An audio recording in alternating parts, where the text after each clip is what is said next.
Hello, I'm Jack Davis, Economics Field Specialist, and I'm here to talk to you about the 2012 crop cost. First, we're going to take a look back and see how we've done historically coming into 2011. As you'll see from this next slide, 2011 is set to be a record crop profit margins across all crops, corn, soybeans, and wheat, and especially corn. This has been upwards of $200 for the past few years. If we look back in 2005 to 2006, it started to ramp up. It took a little dip back in 2009 and has increased steadily the last couple years, yielding those $200 per acre profit. Comparing 2011 and 2012, as you can see from the top block there, our margins are going to be reduced. In 2011, we were looking at a $200+ margin. That's likely to be reduced in half going forward, or less than $100 an acre. Now let's look at some reasons why. First off, in the yellow block, it'll be land prices and land rents have increased, upwards of 15% per acre. The next blue block is equipment and labor. That has also increased up 12 to 15%. And one thing that we'd like to see there is to keep our labor and equipment cost under $150 per acre. And our direct cost, which would include our seed and fertilizer, chemicals, have increased from around $360 to $400+. This slide that we're looking at here is for our corn-soybean rotation.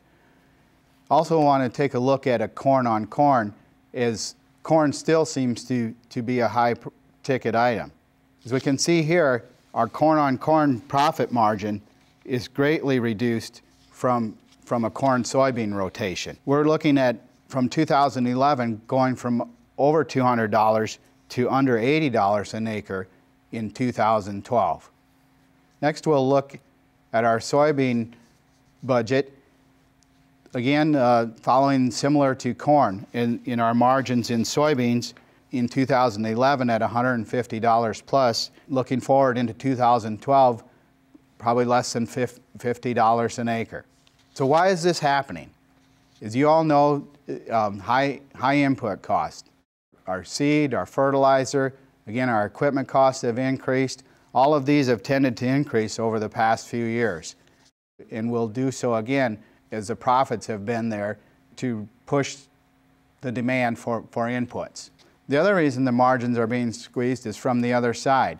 As the dollar increases, our commodities tend to be worth less for exports. So what can we do to help manage that margin? First off, one of the things we want to do is manage what our key production costs are, our top production cost. And there's 4 key areas: fertilizer, rent, equipment and labor, and seed. And of course, for fertilizer, we'll want to do the best job that we can in purchasing and also managing the use of that so that we don't use it, or don't lose it, I should say, and that we get the most for our dollar spent on that fertilizer, as it is our highest variable cost. Rents, we want to do the best we can to negotiate our leases for good land. On equipment and labor, again, I promote that we keep that at $150 an acre or less. And seed has also become one of those high cost. So we need to match the proper seed to our production system. We have historical high margins, so we want to do things to protect that. And one of the things that we want to do is use crop insurance and look for ways that we can maybe lower that cost of our crop insurance, but yet keep the coverage high. Also, we want to know our cost. It's very important to know your cost, as you could see, by crop and also by your farm and by the land that it's being produced on. And for sure the rotation, as we saw the corn-on-corn profit margins really squeezed.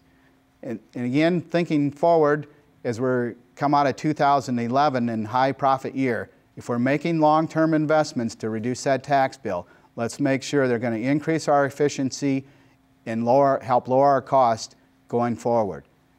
Thank you for joining us today. I'm Jack Davis, Economics Field Specialist. Be sure and visit your local extension service or visit us on igrow.org.